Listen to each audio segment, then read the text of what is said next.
왜 동의보감에 대한 얘기를 해야 되는가라고 이제 물으신다면, 네.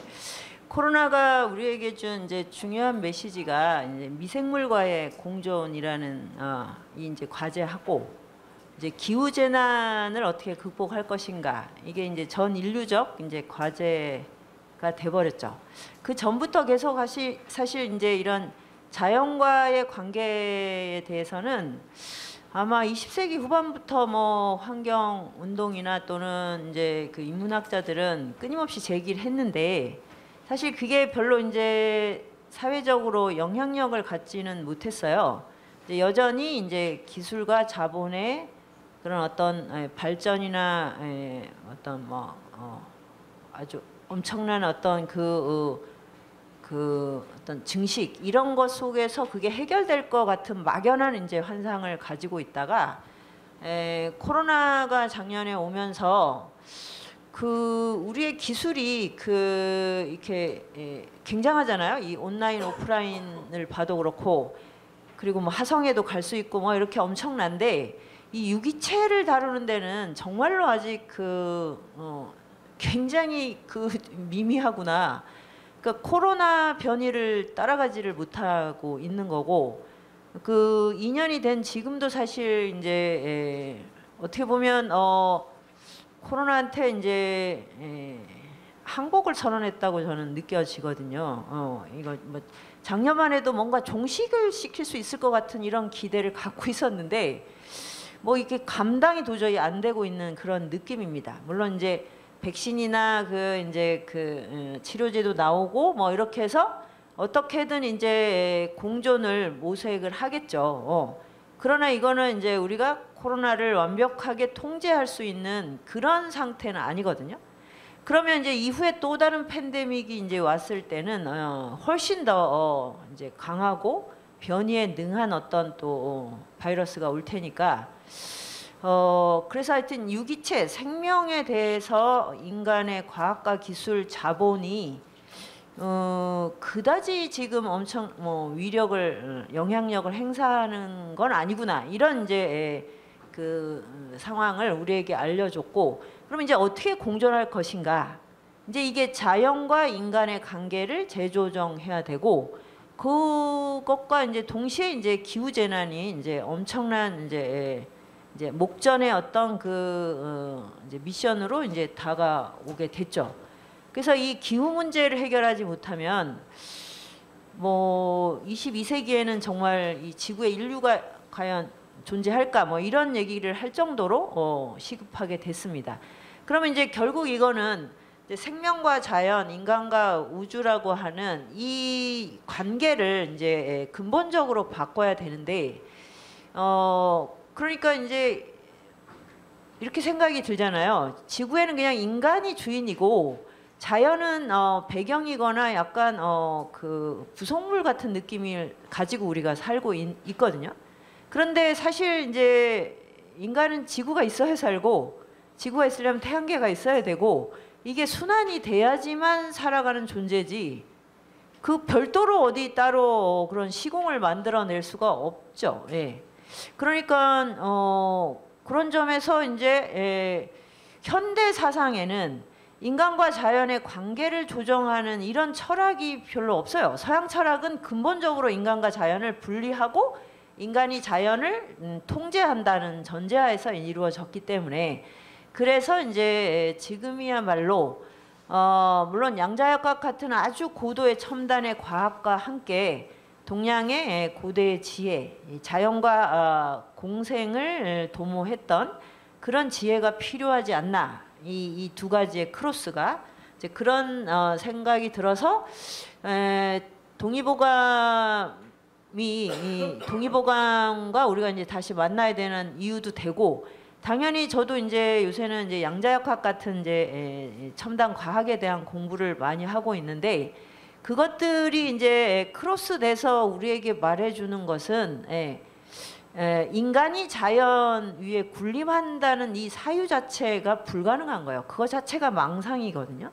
그러니까 이제 그거를 근본적으로 재조정을 해야만 우리가 미생물과의 공존, 기후 재난에 진짜 이제 다가갈 수가 있는 거지.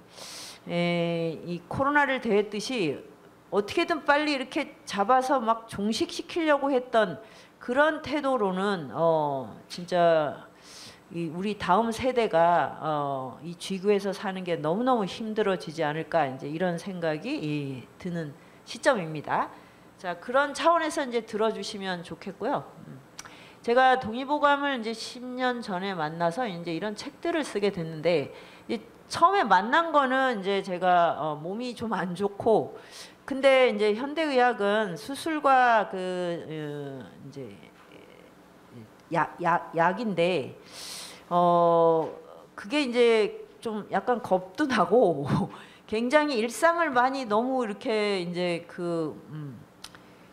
저기 뭐라고 할까, 일상의 리듬을 너무 많이 깨야 되니까 이제 좀 머리를 굴려서 어떻게 하면 좀 이렇게 자연 치유라든지 아니면 어떻게 하면 하여튼 수술을 받지 않고 치유를 할까, 이제 이런 생각을 하다가 이제 동의보감을 만났는데, 이제 제 병보다 이런 사유 구조가 현대인한테는 너무나 필요하다.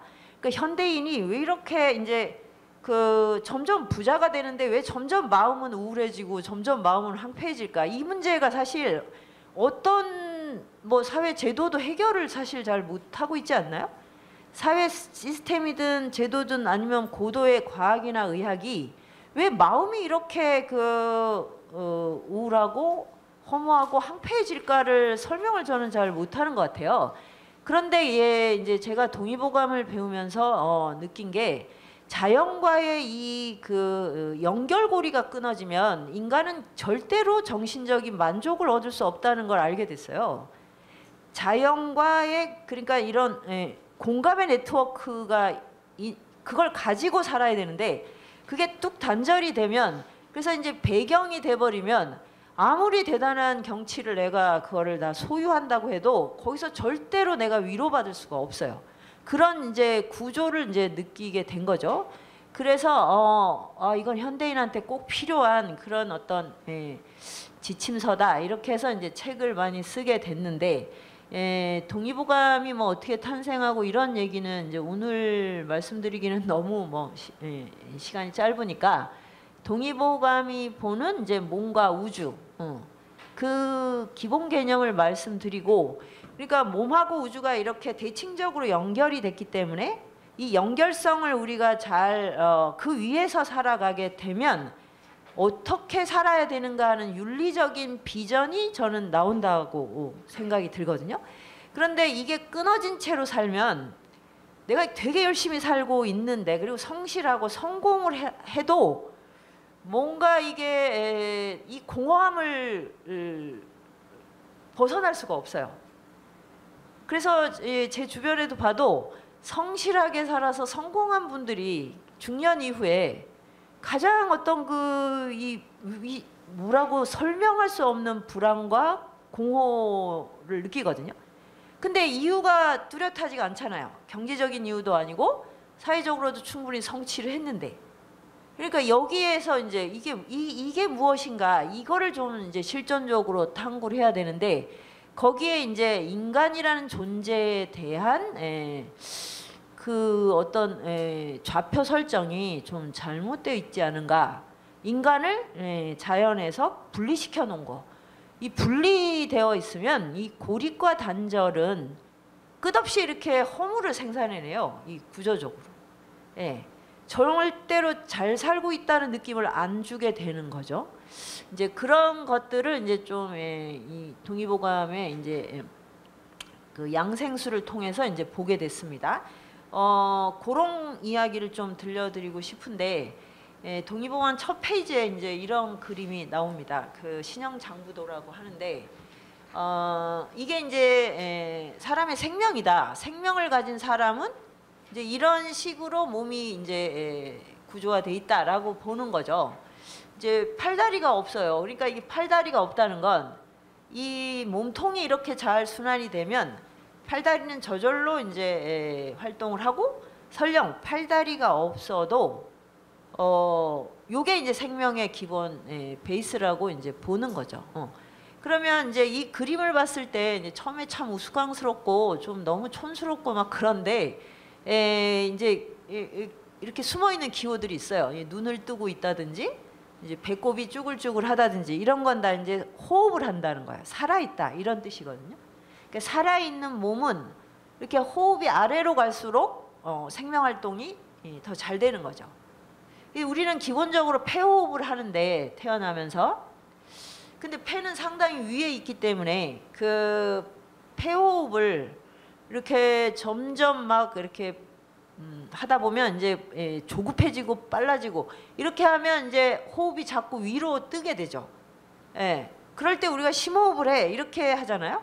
그러니까 이제 생명 활동이 원활하려면 기본적으로 호흡은 아래로 가야 된다. 그게 이제 기본 메시지인 거죠. 단전으로 호흡을 할 수 있으면 제일 좋은 거죠. 그런데 뭐 단전 훈련을 꼭 해야 되냐 이거를 떠나서 하루에 뭐 얼마는 이렇게 호흡을 아래로 끌어내리는 시간이 있어야 되고 그 평소에도 호흡이 자꾸 위로 뜨는 것을 내가 스스로 좀 제어해야 된다. 이제 폐가 막 이제 이렇게 가쁘게 되는 게 이제 굉장히 생명이 위험하다는 건 이제 코로나 때문에 우리가 너무 잘 알게 됐고요. 그리고 이 꼬리뼈에서 이제 등뼈를 타고 이렇게 머리까지 이어지는 요 라인이 이제 기가 순환하는 건데 그러니까 우리가 이제 현대의학은 가면 몸을 이렇게 아주 잘게 분할을 해서 관리를 하죠. 그게 굉장히 이제 뛰어난 장점도 있는데 전체가 돌아가는 거, 전체가 잘 이렇게 연결돼서 순환하는 이 총체성의 원리는 잘 알기가 어려워요. 그러니까 병원에 가면 이렇게 낱낱이 쪼개져 있지 내 몸 전체가 어떤 상태인지는 참 알기가 어려운 거. 그런데 이제 독립오감 이제 동양의 의학과는 이런 거죠. 기가 잘 순환을 해서 오장육부가 활발하게 잘 제 역할을 하면 이제 생명 활동이 이렇게 잘 상하로 이제 잘 돌아간다. 이 지극히 상식적인 얘기인데 이제 이렇게 하려면 우리가 이제 우리 몸을 볼 때 분할해서 보기보다 잘 균형을 이루고 있나? 이렇게 조절되고 있나? 우리가 기분이 좋다는 뭐냐면 기가 분포도가 골고루 잘 돼 있다 이런 뜻이거든요. 근데 기분이 안 좋아 이건 뭐냐면 기가 어느 쪽으로 치우쳐 있다 이런 뜻이거든요. 뭐 기가 막히다 이거는 뭐냐면 너무 충격을 받아서 기가 지금 순환이 안 된다. 그러니까 우리가 이제 이렇게 심리적이고 관계를 통한 말을 사실은 알고 보면 생리에서 그게 불균형이 일어났다 이런 뜻이에요. 그러니까 이게 심리가 따로 있고 생리가 따로 있는 게 아닌 거죠. 그래서 이제 그거를 바탕으로 하면 우리가 이제 평소에 내 몸의 컨디션 조절을 위해서 뭘 해야 되는지 이제 이런 것들을 좀 이제 알아차릴 수가 있죠. 현대인은 기분이 안 좋아 그러면 이제 주로 심리적인 스트레스 그렇게 생각하고 이제 음료수 같은 걸 먹어서 기분을 풀죠. 그래서 굉장히 음료수를 많이 드시는 텐데 그게 이제 잠깐 기분은 푸는데 기가 조화를 이룬 건 아니죠. 그러니까 어딘가에 담이 들려 있죠. 그래서 저는 뭐 이제 직업이 없는 프리랜서지만 그래서 스트레스가 없는데 스트레스가 없어서 그런지 담이 결린 적이 없거든요. 근데 제가 아는 좋은 직업을 가진 잘 나가는 그런 정규직은 거의 다 스트레스가 쌓여 있어요. 그러면 이 어깨하고 목 이런 데는 다 뭉쳐 있잖아요. 그래서 마사지를 또 열심히 하셔야 되고 그러니까 그게 어떤 거냐면 내 감정의 흐름하고 몸의 흐름이 따로따로 놀고 있어서 이거를 조화를 못 시키는 거죠. 그러니까 따로 관리를 해야 되는 거예요. 계속. 그렇게 하다가 이제 어느 날 이제 병이 명확하게 어느 장소에 딱 들어앉으면 그때 병원에 가서 이제 그걸 진단을 하는 거예요. 그러니까 현대의학은 그렇게 병이 어디 자리를 잡아야지만 그거를 치료할 수 있지. 그냥 기분이 안 좋아, 컨디션이 뭐 꿀꿀해 이런 거는 치료할 수가 없는 거죠. 그래서 이제 이렇게 동의보감의 양생술이 지금 이제 우리가 이제 모두 자가 면역력을 길러야 하는 때 이제 굉장히 중요한 이제 지침이 되는 것 같습니다. 예. 이걸 조금 더 깊이 들어가면 이제 양생술은 위생하고 달라요. 현대의학은 위생이에요. 위생은 병이 생겼을 때 그거를 막고 처리하는 거예요. 그래서 전투적인 전쟁할 때의 개념을 그대로 씁니다. 뭐 항암세포 이런 것도 그렇고 뭐 세균의 박멸이라든지 뭐 이렇게 도려내는 거죠. 전쟁할 때 이제 적을 대하는 태도로 병을 대하게 되거든요. 그런데 양생술은 내가 타고난 생명의 어떤 기본 베이스를 이거를 잘 조율을 해서 그거를 이렇게 고양시킨다, 이런 이제 의미를 가지고 있습니다. 그런데 그래서 이제 그 핵심은 통죽불통인데, 통죽불통은 이제 잘 통해야 되죠. 근데 이게 이제 통하지 않으면 아픈 거야. 통하면 아프지 않고 아프면 통하지 않는 이 두 가지 의미를 동시에 가지고 있는데, 그러니까 이게 이제 모든 데 다 적용이 되죠. 몸도 통해야 돼, 기가 통해야 되고, 그 다음에 감정도 잘 흘러가야 되고, 그 다음에 사람과 사람의 관계도 잘 흘러가야 되죠.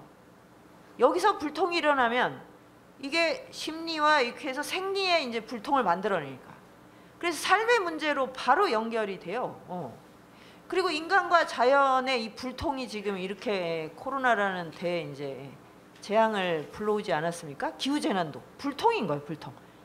예, 지구에서의 기운의 순환이 지금 원활하지 않은데 이제 인간이 그거를 계속 이제 불통을 만들어내니까 이제 어딘가는 막 홍수가 일어나고 어딘가는 끝없는 산불이 일어나는 막 불균형.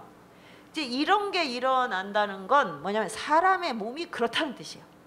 그래서 자연이 따로 있고 인간이 따로 있는 게 아니라 제가 공부한 바에 따르면 서로를 비춰주는 거울입니다. 그러니까 지구가 지금 온도가 올라가고 있고, 그 다음에 그래서 이제 균형이 깨져서 물과 불이, 물난리, 불난리가 막 동시에 일어나는 이런 현상은 현대인의 몸에도 똑같이 일어나요. 현대인도 전부 다 온도가 올라가 있어요. 그게 뭐 체온 자체도 상승했다 그러고, 그리고 이제 보통 우리가 36.5대 7도 이 상태에선 괜찮은데, 기본적으로 특히 도시인들은 항상 염증 수치가 높아요. 염증 수치가 바로 몸에 지금 불이 나고 있는 거예요. 거기서 이제 질병이 시작이 되거든요. 그러니까 이게 이제 몸 안에 물과 불의 불균형, 그걸 이제 수승화강이 안 된다라고 하는 그 상태가 현대인의 일반적인 몸이에요. 거기서 이제 암도 생기고 이렇게 인지장애나 뭐 모든 종류의 이제 병이 생기거든요. 그러니까 이것하고 이 지구가 지금 앓고 있는 병이 너무나 유사합니다, 제가 보기에는. 그러니까 우리가 기후 재앙을 막는다는 건 자연을 이제 어떻게 빨리 무마하는 문제가 아니라 사람의 몸의 온도를 지금 조절하는 일이기도 한 겁니다. 이게 함께 이루어지지 않으면 절대 불가능하다고 생각해요. 사람들이 일단 좀 뭐라고 하지? 이 열을 꺼야 됩니다. 너무 열이 많아요. 근데 이거를 이제 20세기 내내 열정을 막 엄청나게 부추겼잖아요. 열정을 불태우라고. 그래서 밤에 이제 잠을 안 자는 게 더 뭐 굉장히 인생의 이제 진보고 진화된 것처럼 그 잠을 많이 자면 굉장히 야만적이고 막 이런 식으로 설정을 해서 현대인은 진짜로 좀 잠도 없고 이 밤도 별로 밤을 못 누리고, 그래서 몸이 상당히 뜨거운 상태로 살아가는, 열이 항상 이제 들떠 있는 이런 상태로 살아가게 됐어요. 그게 지금 이제 MZ 세대인데, 이 세대가 그런 이제 몸을 가지고 기본적으로 있어서, 그럼 어떻게 되냐면 자가 면역이 굉장히 떨어져 있고요. 아토피도 다 그 염증 반응이에요. 그리고 기본적으로 내면이 너무 불안정해요. 그리고 너무 들떠 있으면서 내면이 굉장한 두려움을 갖고 있어요. 이런 청년 세대는 처음이거든요, 지금 지구상에서. 그러니까 이게 뭐냐면 고스란히 어떻게 보면 문명 기술의 그 문명 기술이 자연을 파괴한 그 상태를 지금 몸으로 갖고 지금 살아가고 있는 거예요. 그래서 정말 이렇게 우리나라가 부자가 된 시대에 태어났는데, 그래서 정말 뭐 진짜 태어나면서부터 스마트폰을 쓰게 된 세대인데 그냥 입만 열면 죽고 싶다고 해요. 그리고 자기 얘기만 하면 울어요. 여기 선생님들은 너무 잘하실걸요. 너무너무 마음속에 이 참을 수 없는 슬픔을 갖고 있어요. 그리고 그 누구하고도 공감을 못해요. 그런데 아토피는 기본으로 앓고 있더라고요. 기본. 이 정신적 불안하고. 그러니까 우리가 이렇게 자식이나 후손들이 살게 되기를 바라고 열심히 이렇게 생산력을 높인 건 아니지 않습니까? 그래서 정말 이제 이걸 근본적으로 다시 생각하지 않으면 진짜 몸이 정말 상상할 수 없는 상황으로 변할 것 같습니다. 제가 청년들을 좀 많이 오랫동안 지켜본 결과, 그래서 아마 대학에서 지금 대학이 여러 가지로 어려운데 저는 제일 어려운 게 대학 선생님들하고 교수님들하고 학생이 교감이 돼요? 저는 교감이 됩니까, 교실에서? 안 될 거라고 저는 생각이 들거든요. 그런 몸은 절대 되지가 않습니다. 그런데 이제 학부모들은 좋은 대학을 가면 그냥 거기서 뭐가 해결이 될 거라고 생각하고, 나라에서도 대학이 시설에 막 뭘 투자를 하면 이제 좋은 인재가 나올 거라고 이렇게 기대를 하고 있거든요. 진짜 이거는 착오입니다. 대학이 살으려면 교실 현장이 살아 있어야 돼요. 교실에서 선생과 학생이 교감이 돼야 돼요. 그러면 대학은 살아요. 그게 안 되면 나머지는 다 도루묵입니다. 왜? 우리는 몸으로 살아니까요. 몸이 생명의 토대지 시스템이 생명을 살리는 게 아니에요. 그래서 이제 이런 게 저는 동의보감을 배우면서 현대 문명의 이 허점이랄까? 정말 너무나 고도화됐는데 너무 어이없는 함정들이 도처에 있다는 거를 이제 이 동의보감 시선으로 좀 보게 됐거든요. 그래서 이 통즉불통은 일단 인간한테는 생리적인 이 기운 그리고 감정의 흐름하고 이게 잘 통해서 이게 사회적인 관계에서 내 활동이 소외가 일어나지 않아야 돼요. 억지로 한다거나 단지 돈을 위해서 한다. 이거는 또 다 막아버립니다. 그 스트레스는 뭐 말할 수가 없죠. 진짜 오징어 게임을 보니까 저게 현대인의 노동인가?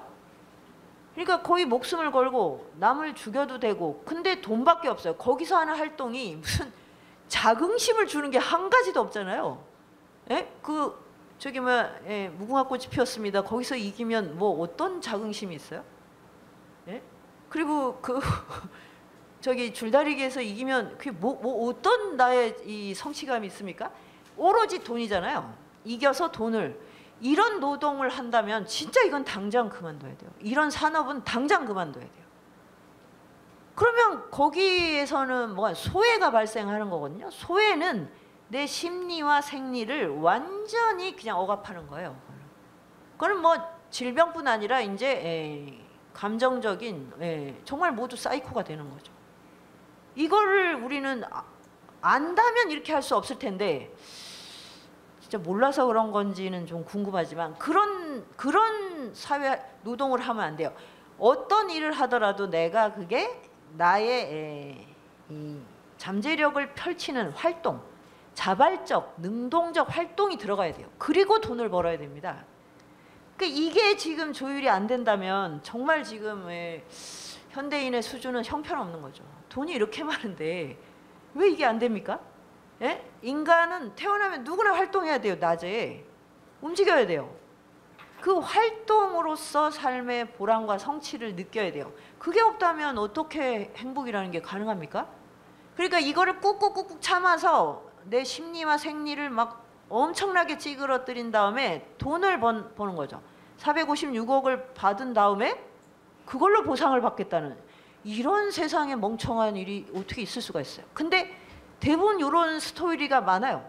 일단 뭐 대박을 치고 일단 10억, 일단 100억을 어떻게 해보고 보겠다. 그때 이미 나는 생명활동을 할 수가 없어요. 그래서 어떻게 할 수 없냐면 노동을 안 해도 될 텐데 관계를 못 맺어요. 관계. 그러면 이제 이게 다 되돌아오는 거예요. 돈은 있는데 나는 형편없는 생물체가 돼 있는 이런 길을 지금 우리는 성공이라고 말하고 있나? 참 그래서 오징어 게임을 보면서 참 정말 감정이 너무너무 불편했습니다. 왜 저러고 살아야 되는 거지? 저거는 당장 멈춰야 되는 겁니다, 사실.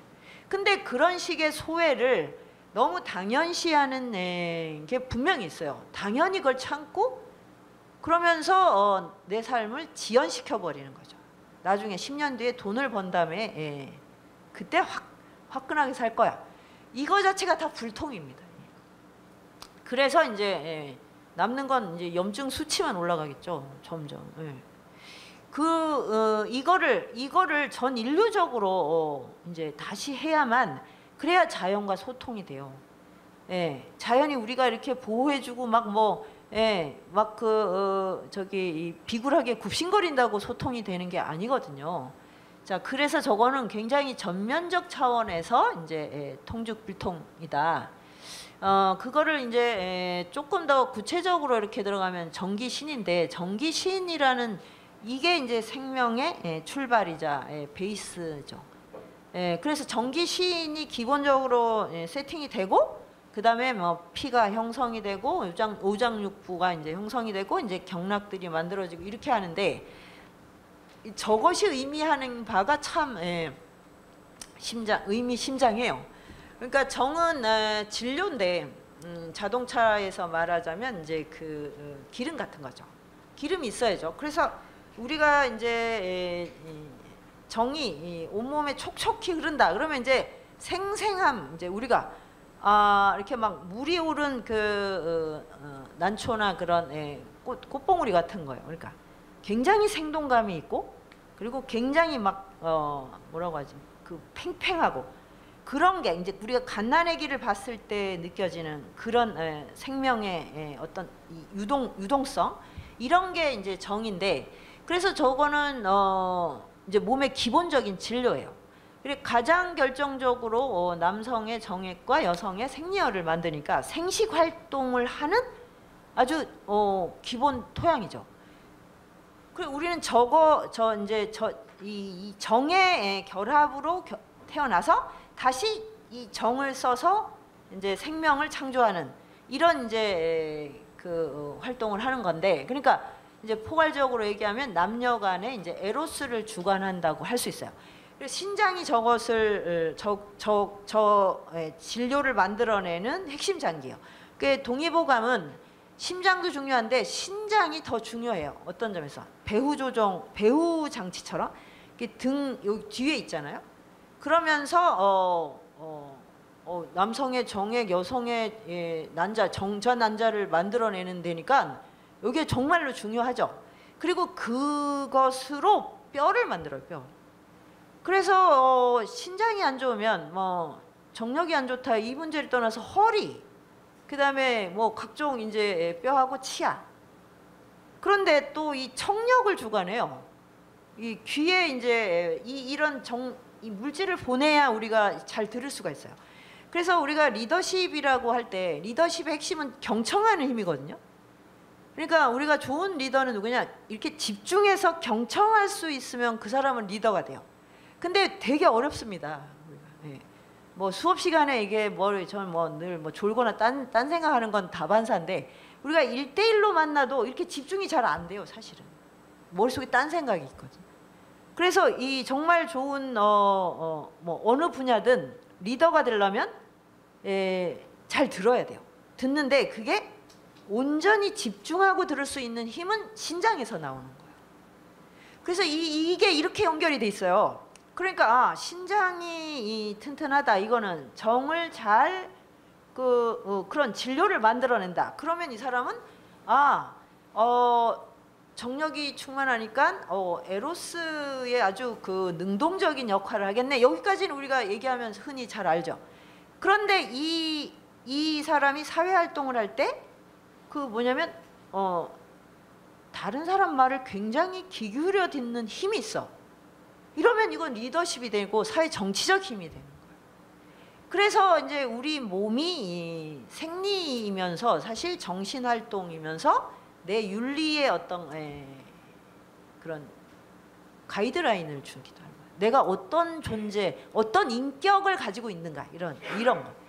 그러니까 이걸 거꾸로 하면 내가 리더십을 키우고 싶다. 그러면 듣는 힘을 길러야 되고 그러려면 신장의 기운을 소모하지 않아야 돼요. 타고난 신장의 기운. 그래서 이게 다 연결이 된다는 거죠. 그래 지금 이제 그 제가 중고등학교 강의를 가면 제일 이제 두드러진 게 애들이 이렇게 똑바로 앉아 있는 애들이 없어요. 그러니까 애들이 일부러 버릇이 없어서는 게 아니라 허리를 세우지를 못하는 거예요. 왜 그럴까요? 수업 시간에 그렇게 똑바로 앉는 연습을 안 했으니까요.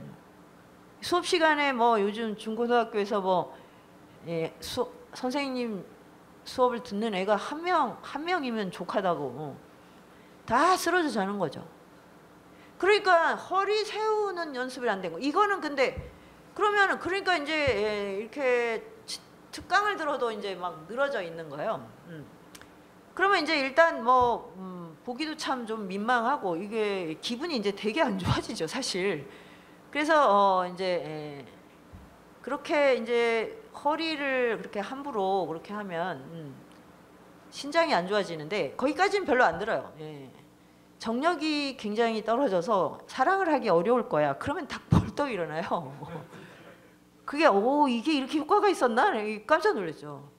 그리고 하루 종일 그 훈련을 안 하는 거죠. 이렇게 학교에 가서. 그러면 이제 그게 뭐냐면 집중을 못 하는 거죠. 그러니까 왜 아까 거기도 이제 가부좌를 하고 있고 있다가 깨달을 때도 가부좌를 한 거잖아요. 이게 가부좌 상태가 가장 고도의 집중을 일으키기 때문에 그 자세로 명상을 하라고 하는 거예요. 그리고 학교에 가서 이렇게 앉아 있는 것만으로도 이렇게 우리가 굉장히 양생이 되는 거죠.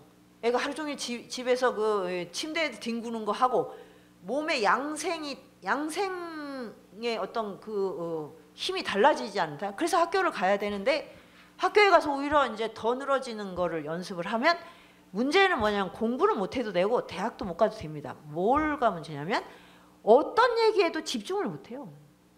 그런 사람을 어디에 쓸 수 있어요? 이런 얘기를 제가 하거든요. 열심히 집중 안 하는 연습을 12년 동안 하는 거라고. 근데 그런 사람은 누구도 좋아하지 않는다. 내가 얘기하고 있는데 내 말을 듣고 있지 않는 사람, 내 말에 귀를 안 기울이는 사람하고 누가 친구가 되려고 하고 누가 사랑을 하려고 하겠냐고. 이게 어떻게 간단하게 그냥 신장이 안 좋아? 이런 문제겠어요.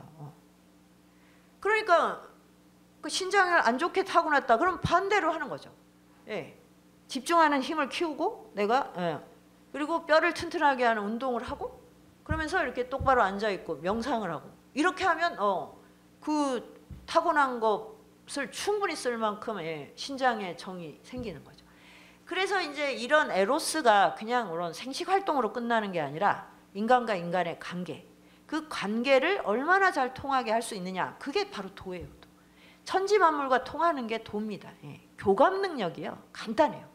리더십이고 뭐 경영 능력이고 모든 것의 핵심은 다른 사람은 도저히 엄두가 안 나는 어떤 대상, 어떤 물질, 어떤 뭐 사업체든 뭐 어떤 오지든 거기와 통할 수 있는 게 바로 그 사람의 카리스마예요.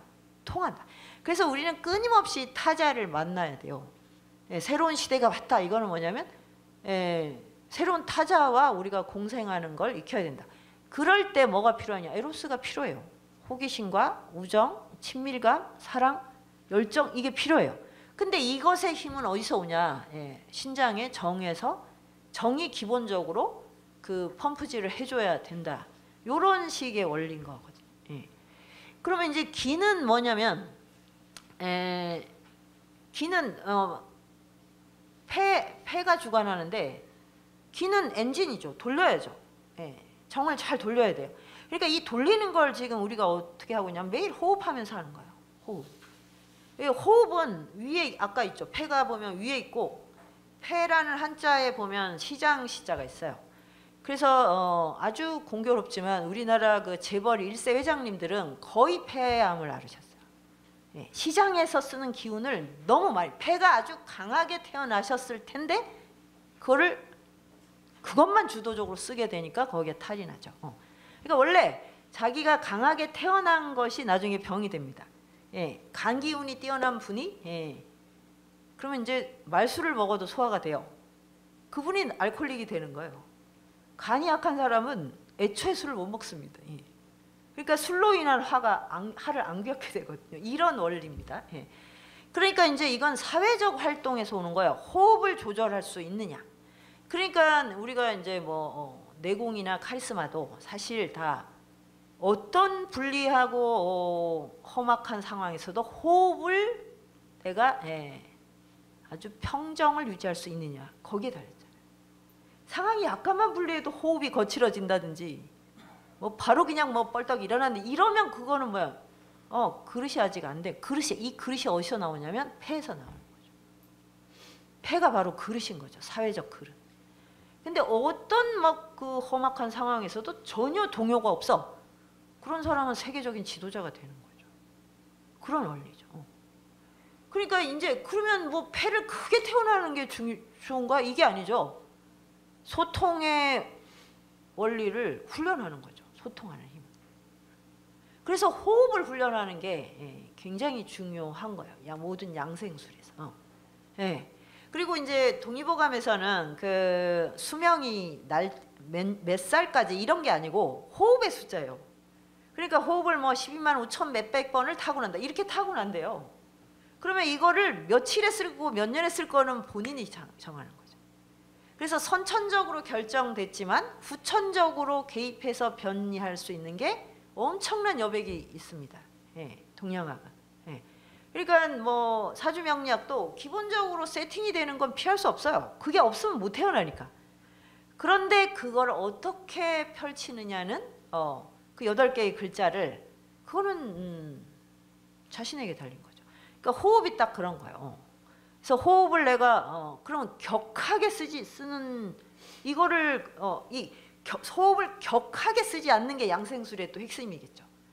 그래서 모든 양생술에서 이 동의보감 양생술에서도 이 호흡이 늘어지는 것도 안 좋고 격한 것도 안 좋아요. 그러면 이 아주 중도를 지켜야 되잖아요. 이게 굉장히 어렵습니다. 우리는 둘 중에 하나거든요. 격렬하게 쓰거나 아니면 그냥 완전히 방전되거나. 그런데 사회적 관계에서는 어쨌든 겉으로는 유지가 돼야 되는데 이게 확 치솟을 때가 언제냐면 분노할 때죠. 화가 날 때죠. 그래서 양생술에서도 분노가 가장 해로워요. 기가 역상하기 때문에. 다른 감정은 기를 뭐 옆으로 보내고 흩어지게 하고 아래로 보내는데 분노만 기를 거꾸로 솟구치게 해요. 그러니까 에너지가 몇 배가 드는 거죠. 다른 감정보다. 그래서 모든 종교는 분노 조절이 기본이에요. 어떤 종교든. 그러니까 이게 이제 굉장히 의미심장하죠. 그게 분노를 해서 남을 미워하지 말라도 있지만 분노해서 내가 에너지를 다 소모하면 나는 생명활동을 제대로 할 수가 없어요. 사랑이고 자비고 뭘 베풀 수가 없거든요. 그러니까 분노를 가라앉히는 이제 그게 모든 신의 메시지이자 양생술에서도 핵심이 되는 이유입니다. 그런 만큼 내가 호흡을 조절하는 만큼 소통을 할 수가 있고 그런데 제가 특히 자기 배려라고 하는 거 이 사회적 소통의 핵심은 남을 위해 희생하거나 남을 위해 헌신하거나 남에게 서비스하는 거가 아니에요. 나를 배려하는 거야. 자기 배려. 그러니까 우리는 이제 분노하지 마라 이러면 친절하게 대라 그러면 억누르는 거예요. 서비스를 하느라고. 그래서 이제 요즘 세대는 뭐 그런 일이 없겠지만 이제 저희 부모 산업화 세대의 경우에 정말 평생을 가족을 위해 내조한 여성의 경우에 나이가 들어서 그게 화병이 되잖아요. 화병이 됐다는 건 뭐냐면 억지로 참았다는 얘기예요. 진짜 헌신을 한 게 아니에요. 자기의 욕망을 억눌렀다는 거야. 누르다 이제 병이 된 건데 그게 이제 역상을 하면 어떻게 되냐? 어마어마한 폭언과 폭력으로 등장해요. 그래서 그런 할머니들 진짜 많아요. 하루 종일 남편을 쥐잡듯 잡는. 그 지금 제 주변에도 많이 봤고 저기 시사 프로에도 정말 많이 나. 온 동네가 떠나가도록 몇 년 동안 비명과 고함을 지르는 할머니도 있어요. 남편은 그 할아버지는 뭐 아예 어떻게 거의 고양이 앞에 치예요. 힘이 장사고. 그런데 사연을 들어보면 너무너무 내조를 했다는 거예요. 진짜 가족을 위해서 모든 걸 다 바친 경우예요. 그래서 정말 이제 그런 그런 헌신적인 내조는 말리셔야 됩니다. 그리고 받으시면 안 돼요. 특히 남성들은 정말 진짜 그 정말 무심해요. 진짜 있는 욕 없는 욕 정말 와 어떻게 저런 욕을 할까. 그리고 그대로 그냥 그 소주를 바로 단 한 호흡도 안 쉬고 끝까지 싹 원샷을 해요. 소주 한 병. 그 괴력이에요, 괴력. 그러니까 이게 억눌려 있는 이 힘이 얼마나 강한지 아시겠죠? 이게 감정을 쌓아놓을 때 이 에너지가 상상을 초월하는 거예요. 그래서 이제 앞으로는 엄마든 아버지든 또는 뭐 자식이든 제발 가족을 위해 희생하지 말라고. 희생을 해야 될 것 같으면 튀어서 나가세요. 그냥. 한 10년 안 보다가 나타나면 다 수습돼 있거든요, 대체로. 그러면 좋은 친구가 됩니다. 와, 이제 완전히 진짜 그 프레임, 이 현모양처 혹은 왜 가족을 위한 희생, 이거는 정말 끝내야 돼요. 이미 이제 그게 임상으로 이제 등장을 한 거죠. 지금 어떻게 알게 되냐면 이것도 인생 100세가 돼서 알게 된 거예요. 예전엔 60대 이후에 다 돌아가셨으니까 상황을 몰랐죠. 지금 80대 이후에 할머니들이 훨씬 더 정정하시거든요. 예, 정말 뭐 엄청납니다. 예. 그래서 그럼 이제 그런 식으로 이 남성들도 가족을 위해서 내가 이 소외된 노동을 계속한다 이런 생각이 들면 당장 그만두시든지 가족을 버리든지 하셔야 돼요. 나중에 다 이렇게 돌아오는데 왜 이거를 알면서 그거를 지연시키고 묵인을 할까요? 네. 그래서 철저한 자기 배려, 자기를 배려해서 남과 소통을 하는 거예요. 그래야지 나도 살고 남도 사는 거지. 나에게는 좋은데 남에게 해롭다도 안 되고 그건 나쁜 사람이죠. 남에게 좋은데 나는 괴로워. 이건 어리석은 거예요. 그래서 모든 삶의 윤리의 핵심은 나에게도 좋고 남에게도 좋고 청년 시절에도 좋고 노년에도 좋고 이생에도 좋고 다음 생에도 좋은 거예요. 예. 그런 삶을 오늘 하루 하나씩 실현해 가야 됩니다.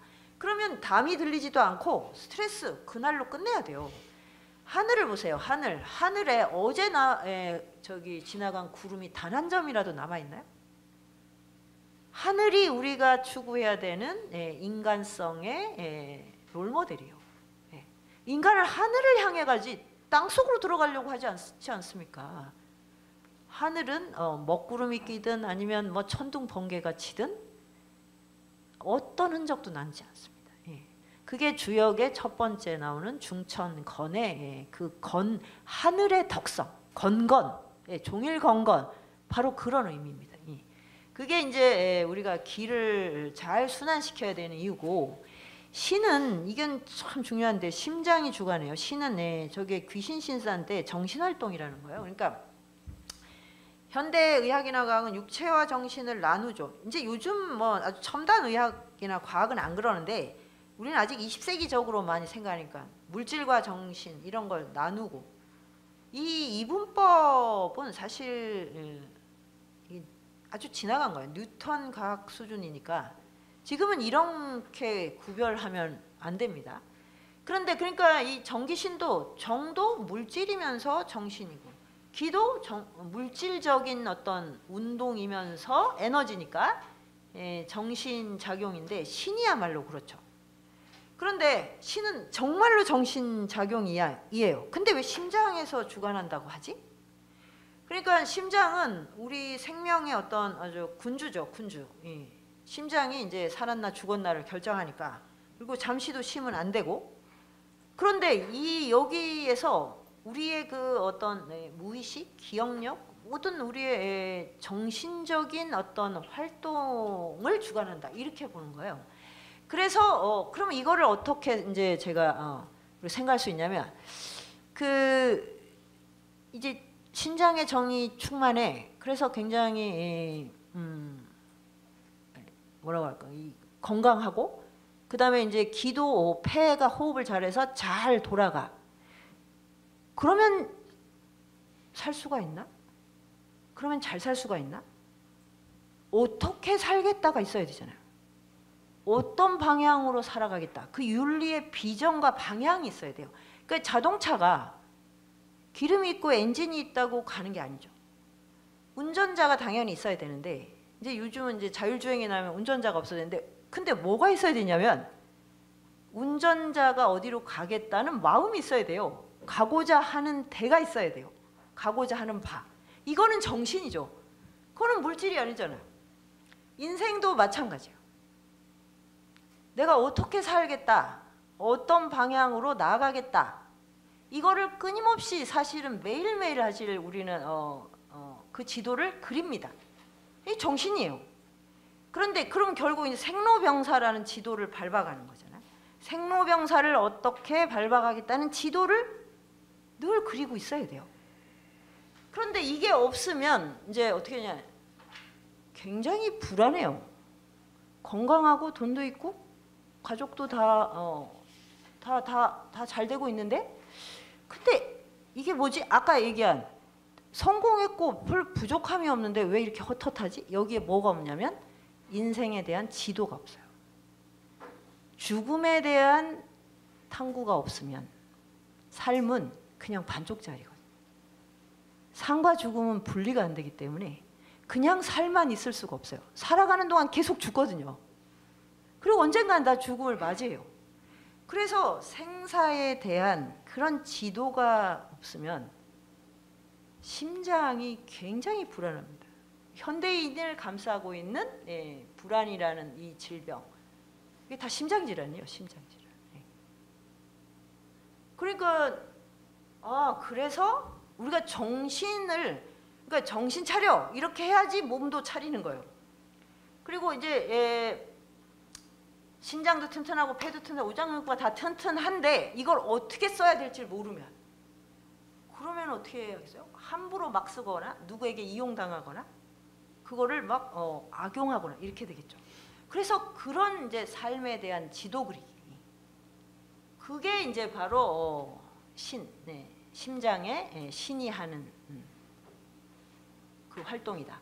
그래서 이제 이 전기신이 이렇게 순환이 되는 그것이 이제 통죽불통의 베이스고 거기에서 이제 내가 이제 삶을 이제 매일매일 한 스텝씩 이렇게 밟아가는 거죠. 요 얘기는 그리고 이제 저거를 바탕으로 해서 이제 오장육부가 이렇게 상생상극을 합니다. 동그라미는 상생이고 이제 이거는 상극이거든요. 그래서 이 자연의 이게 이제 그대로 이제 이렇게 오면 요게 이제 인간하고 오버랩이 돼요. 자연의 리듬이 어떻게 되냐면 목화토금수로 돌아간다. 그러면 봄, 여름, 가을, 겨울이 있는 거예요. 이 가운데는 이제 그걸 조절하는 환절기가 들어가는 거고. 그러면 자연이 뭐냐? 그러면 이제 서양은 주로 이렇게 세렝게티 초원이나 아마존이나 이런 공간으로 많이 이제 그 설정을 합니다. 그 네이처 그런 공간 개념인데 동양에서 자연은 스스로 그러함이에요. 그러니까 이건 뭐냐면 시공간이요. 시간이 주도하는 시간과 공간이 분리되지 않은 리듬이에요. 리듬. 그러니까 뭐 세계가 어떻게 변화해도 봄, 여름, 가을, 겨울 이 리듬이 있어야 지구는 순환이 되는 거예요. 태양이 이렇게 돌면서 봄, 여름, 가을, 겨울을 만들어주고 있으니까 그러면 인간도 이 리듬을 내재해야 되는 거예요. 그래서 우리의 오장육부 안에 목화토금수 리듬이 내재되어 있다고 보는 거예요. 이렇게 대칭꼴로. 그러니까 제가 아까 지구의 상태와 인간의 상태가 서로 이렇게 맞물려 돌아간다는 게 이런 의미거든요. 그러면 이제 봄은 이제 목이 봄인데 그러면 간담이 움직이는 계절이에요. 그래서 봄에는 뭐 계획이나 이런 걸 굉장히 많이 합니다. 예. 여름은 이제 심상이 움직여요. 불의 기운. 그러니까 뭘 굉장히 많이 펼치게 되죠. 여름에는. 그리고 이제 가을이 오면 다 걷어들여야 돼요. 결실을 맺는 계절이에요. 그게 이제 금이거든요. 그럼 폐대장이 그 역할을 주로 합니다. 수렴이라고 하는. 이제 겨울이 되면 하늘과 땅이 다 닫히니까 우리 몸의 겨울은 바로 신장방광 뒤에 있잖아요. 등에. 그래서 이제 뭐냐면 생명의 씨앗으로 돌아가는 거예요. 그러면 생명의 채소 단위가 물이잖아요. 그러니까 아까 진력, 그 정액과 정자난자를 만드는 그게 바로 씨앗이거든요. 그래서 이제 그 겨울이 되면 그거를 잘 이렇게 이제 응축을 했다가 봄이 오면 이렇게 팍 땅을 뚫고 이제 그게 올라오면서 다시 이제 간담이 움직이기 시작하는 이런 식으로 설정이 돼 있어요. 그래서 이제 이걸 이제 상생상극으로 이렇게 해서 이제 이 리듬으로 우리 몸이 순환을 한다. 그러면 이제 사람마다 다 좀 기질이 다르잖아요. 기질이. 어떤 사람은 목기 화기가 많아. 아마 지금 자본주의가 이제 한창 막 피어나는 이 현장에는 이 목기 화기를 쓰는 분들이 많을 거예요. 다이나믹하고 막 화려하고 뭐 아주 에너지를 막 그냥 뿜어내고 막 이런 그러면 이제 이런 사람이 있는가 하면 토기 그러니까 이렇게 가운데서 조절하는 이런 역할을 하는 이런 기질을 가진 사람들 그럼 뭐 매니저나 카운셀러나 뭐 이런 직업 정도 많이 있겠죠. 이런 사람이 비위가 발달한 사람이 있을 거고 이제 금수가 발달한 이제 경우에는 폐와 신장이 발달한 그럼 저건 수렴하는 거거든요. 저런 사람들은 사업을 해도 자기가 밖에 잘 안 나옵니다. 뒤에 숨어서 뭘 하는 거죠. 그러니까 저런 기질하고 이게 이제 다 다를 거 아닙니까? 그거를 가지고 이제 그 사람의 운명의 지도를 그리는 게 명리학이에요. 사주명. 그러니까 사주명리학은 내 오장육부의 지도를 보여주는 거예요. 정말. 그래서 어떤 점에선 정말 우리가 어떤 사람의 신상을 턴다 할 때 끝장이죠. 사주를 보는 건 내 오장육부를 이렇게 보여주는 거예요. 다행히 읽지를 못하기 때문에 사람들이 그게 드러나질 않는 것뿐이죠. 그러면 이제 거기에 오장육부의 배치에 따라서 나의 기질, 어떤 체질, 그 다음에 욕망, 그리고 어떤 쪽으로 이제 막 쏠림 현상 뭐 이런 것들이 다 이제 드러난다고 보는 겁니다. 그래서 사람 몸하고 이 자연, 시공간의 리듬이 분할되어 있지 않은 거. 이게 이제 동양적인 사유 방식입니다.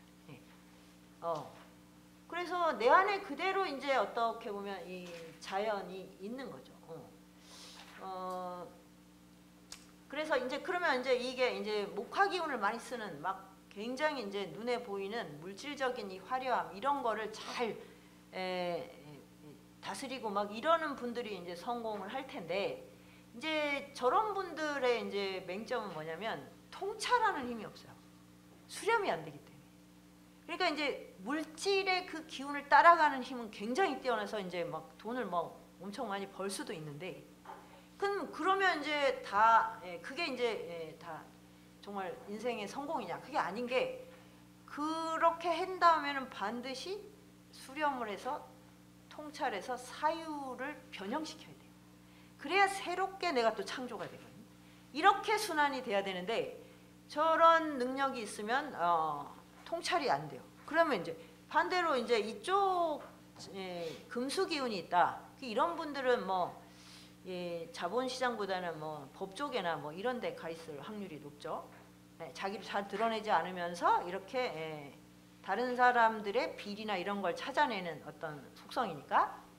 그러면 이제 뭐 수기운은 이제 좀 종교계 이런 쪽에 있고. 그러니까 어떤 보이지 않는 걸 이렇게 통찰하고 남이 잘 눈치채지 못하는 걸 알아채는 능력은 있는데 대신 이런 이제 현장 이 눈에 보이는 이 구체적인 현장하고의 접속력은 또 떨어지게 되겠죠. 그래서 결국 뭐냐면 사람이 이제 우리가 잘 산다, 좋은 삶을 산다는 것은 오장육부를 균형 있게 잘 쓰는 거 아니겠어요? 근데 내가 타고났는데 치우쳤어. 그럼 어떻게? 너무 많이 타고난 건 좀 덜어내고 모자라게 타고난 건 좀 보충을 하고 이렇게 사는 거죠. 그게 바로 이제 중과 정의 윤리라고 하는 거거든요. 그래서 이제 내 운명의 지도를 그릴 때 나는 어느 쪽으로 지금 쏠려 있는가? 거기에 그러면 그 쏠려 있는 만큼의 오장육부를 굉장히 많이 기운을 소모한 거예요. 아까 그 재벌 1세 회장님들이 폐암을 주로 앓으셨다는 거, 오직 그 기운을 이제 너무 잘 타고났는데 더 많이 쓰게 된 거죠. 그래서 이제 정말 이 자본을 다스리는 막 이런 이제 주무르는 분들은 그야말로 명상과 수행이 필요하고요. 이렇게 늘 이렇게 좀 수렴을 하고 이렇게 뒤에 있는 분들은 좀 현장이 필요하고 이런 것입니다. 이렇게 해야 이제 모든 사람이 소외된 활동, 소외가 아니라 자기의 생명 활동을 능동적으로 자율적으로 이렇게 해나가서 균형과 어떤 배분이 이렇게 맞게 되겠죠. 그래서 하여튼 뭐 이건 개인의 어떤 삶을 보더라도 이게 지금 어느 쪽으로 지금 태가불급이 일어났나 이걸 알 수 있고, 문명 전체를 봐도 이건 너무 심하다. 지금 뭐 불의 기운이 너무 심한 거예요. 지금 원래 불의 기운을 써야 문명이 발전을 하는데 지금은 너무 지나치게 쓴 거죠. 그래서 이제 불을 조절하려면 불을 조절해야 물이 더 잘 이제 원활하게 흐르니까 이 수와 화 이거를 어떻게 조율할 것인가, 이게 이제 개개인한테도 굉장히 중요하고 지구 전체에도 이게 너무나 중요하다는 거죠. 하여튼 뭐 여기 이야기거리가 참 많은데 어쨌든 이제 이거를 이제 의학적으로 얘기할 때 수승화강 이렇게 말합니다. 물은 올라가고 불은 내려가야 한다. 그렇지 않을 때는 음호하동이 돼서 화가 망동한다 이거죠. 지금 지구가 화가 망동하는 그런 상태가 된 거죠. 그래서 이거를 이제 어떻게 수승화강으로 돌릴 것인가, 이게 의학적으로 봤을 때 기후 재난을 극복하는 이제 원리이기도 합니다. 이제 동의보감의 마지막에 이제 이 여성과 소아가 나오는데 그게 또 의미심장해요. 그 여성의 몸과 여성의 지혜를 이제 별도로 다룬 건데, 제가 그 부분을 보면서 현대 여성은 참 정말 능력이 뛰어나고 뭐 여러 가지 이 사회적으로도 이제 굉장히 이제 눈부시게 성장을 했는데, 의학적으로 보면 뭔가 굉장히 지금 열악하지 않나 이런 느낌이 뭐냐면, 임신, 출산, 육아가 전부 병처럼 이렇게 간주되는 거. 그러니까 병원에서 많은 걸 관리해 준다는 거, 뭐 이렇게 보면 참 이제 제도가 발전했다고 할 수 있나? 그런데 결과적으로 어떻게 보면 임신, 출산, 육아가 여성이 엄마의 모성을 능동적으로 쓰는 과정이 아니라기보다 그냥 의료 서비스에 그냥 막 거기에 끌려다니게 급급하는 이런 상황으로 지금 돼 있거든요. 그러니까 마치 임신과 출산을 병처럼 취급한다 이런 느낌을 저는 좀 받았고, 그래서 여성들이 가장 이제 어떻게 보면 그 억압되고 소외를 일으키는 게 이게 산부인과가 아닐까 그런 느낌이 좀 받았어요. 그러니까 거기 가면 완전히 여성들은 그냥 겁먹은 황소가 돼버리거든요. 나의 뭐 여성성, 모성 뭐 이런 거를 전혀, 그러니까 뭐 내가 아이를 낳는데도 내가 나의 지혜를 아이에게 주는 이런 게 아니라 무슨 매뉴얼을 따라가야 되고 막 이런. 그래서 뭔가 이거는 좀 지금 이런 식으로 가는 건 좀 아니지 않나. 근데 이런 고민을 이제 10년, 15년 전에 했었는데 지금은 산부인과 병원들이 점점 사라지고 여성이 아이를 안 낳기로 지금 하고 있어서 이게 이제 이런 결과가 여성이 이 생명 창조의 기쁨과 환희를 못 느끼게 되어버렸어요. 그러니까 저기 이제 20세기 초만 해도 얼마나 가난하고 힘들었어요. 애를 끝도 없이 낳았어요. 그러니까 어떻게 보면 애 낳고 길러서 이거보다 더 살아서 보람 있는 일이 없다라고 느꼈는데, 지금은 이제 여성들이 가장 괴로운 일이 임신 출산이 된 거예요. 돈이 너무 들어.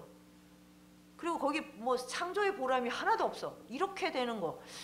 이거는 너무나 지금 뭔가 생명의 왜곡이에요. 아무튼 이제 그렇게 지금 된 게 참 정말 이건 필연적인 건가? 이런 느낌이 들고, 그리고 폐경을 이 현대의학이 다루는 방식도, 여성은 확실하게 이제 49살 즈음에 폐경을 하는 게 정상이고요. 요즘 늦는 여성들도 꽤 있어요. 근데 늦는 게 좋은 건 사실 아니에요. 49살, 50대 초반에는 폐경을 하는 게 몸이 편안한 겁니다, 사실. 그런데 그것을 굉장히 부정적인 방식으로. 근데 남성도 요즘은 폐경기를 좀 겪잖아요. 뭐 폐경기 안 겪어도 여성 호르몬이 많아지니까 뭐 굉장히 우울해하고 뭐 괜히 눈물을 글썽이고 막 툭하면 삐지고 뭐 이런다고 뭐 많이 그러시죠. 남성 안에 있는 여성성이 이제 드러나는 거고, 여성은 폐경 이후에 훨씬 더 씩씩해져요. 여성 안에 있는 남성성이 나오는 거예요. 이건 너무나 당연한 거예요. 그리고 이제 여성이든 남성이든 이제 폐경을 겪고 나면 인간이 되는 겁니다. 남성 여성의 이분법에 갇히질 않게 돼요. 이게 아주 핵심이거든요. 인간으로 사는 거예요. 그 전까지는 항상 남자로 뭘 의식을 해야 돼. 여성도 항상 여성으로서의 그걸 가지고 있어야 돼. 이거는 절대로 자유가 아닙니다, 사실은.